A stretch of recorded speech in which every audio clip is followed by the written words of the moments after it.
this video, I'm going to be answering the question, how do I begin my research? And to do so, I'm going to be talking to you about a research strategy that seems to help students ensure that they break down large research questions into bite-sized chunks. Broadly speaking, the three questions on which you are ruminating with any research project are: what do I already know? What do I want to know, or what are the gaps in my knowledge? And how can I answer those questions, or how can I fill those gaps in my knowledge? Conducting research, in truth, is a never-ending cycle. So you could always come up with more questions to answer. And that's why research is a progressive thing. You always have other people building upon the research of previous researchers.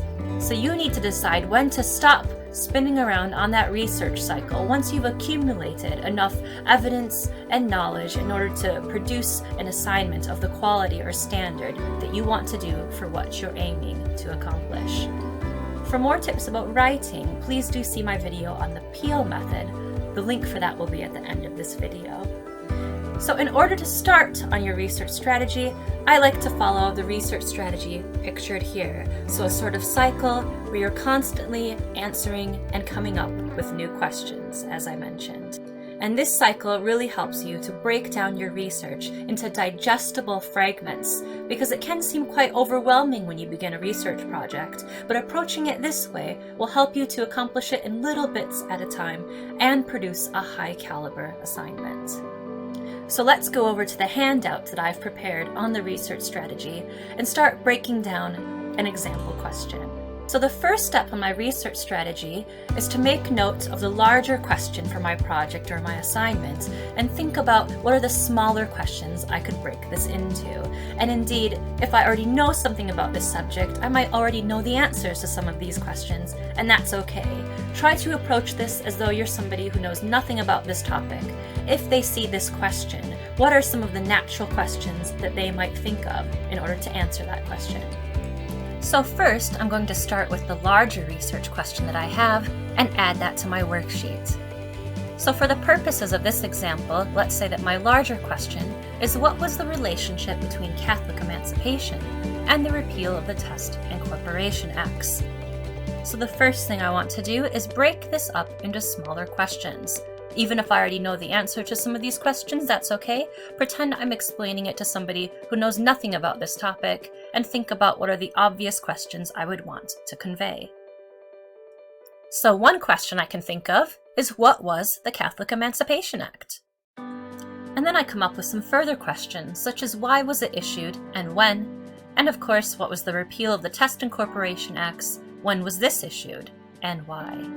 Step 2, think about what you already know. So think about those questions that you came up with in step 1, where you broke down your larger research question into smaller ones, and make notes of those to which you already know the answer.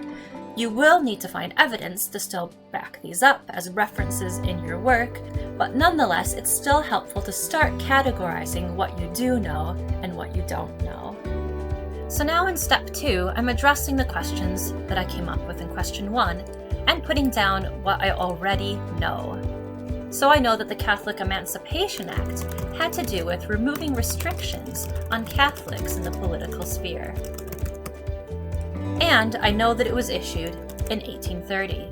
I know that the repeal of the Test and Corporation Acts also likewise had to do with removing restrictions on dissenters, which were those Christians who were Protestants but not in the Church of England. And I know that this took place in 1828.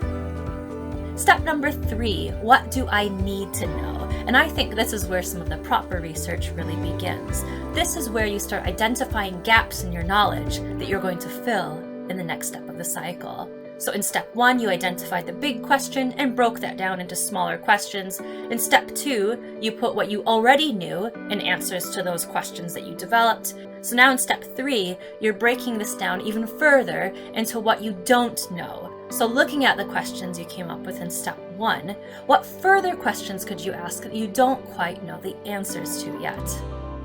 So I start thinking about the gaps in my knowledge and what are some additional questions to which I'd like to know the answers. So questions such as, what types of restrictions did the Catholics face? And likewise, what types of restrictions did the dissenters face? How long had each of them faced these restrictions? Why did they face these restrictions? And were these restrictions always obeyed? Now, once I've created this list, I move on to step 4, where I begin conducting my research. I start developing a search strategy, looking at keywords in the particular questions that I've now developed, to try to find resources which answer these questions, and I make note of these in the chart below. Whilst I'm doing this, you will also notice on the handout, I've left a column where you can add further questions which arise as you're approaching each of these individual resources. This is because you will find that as you're reading the research to answer the questions you've already come up with, further questions are going to arise. So add these questions here, and then you can use them when you go back to step 1 and begin the search cycle once again. So now I'll begin inputting each reference that I find in answer to my previous questions that I raised in step 3, and I'll put the answer to the question, and I'll think of any further questions that this might raise. So in one of the resources I've discovered, I find that one of the restrictions Catholics faced, and it was a major one, is they weren't allowed to sit in Parliament.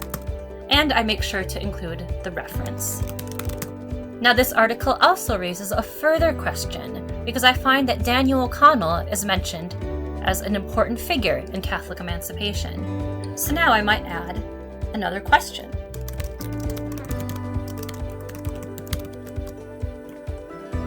And then this question can be used when I return to step 1. So as you can see, approaching research this way does help to alleviate some of the overwhelming feelings you might feel with having such a big project. It helps you to break it down into digestible chunks. I hope you found this video helpful today. If you would like to access the handout yourself, please do click on the link in the description below and you'll be able to download it and indeed even modify it to add more columns or delete some of them if you find you have more or fewer questions than what I've added on the sheet. If you did enjoy this, please do subscribe to the channel for further research tips and leave any comments or questions below the description. Thank you.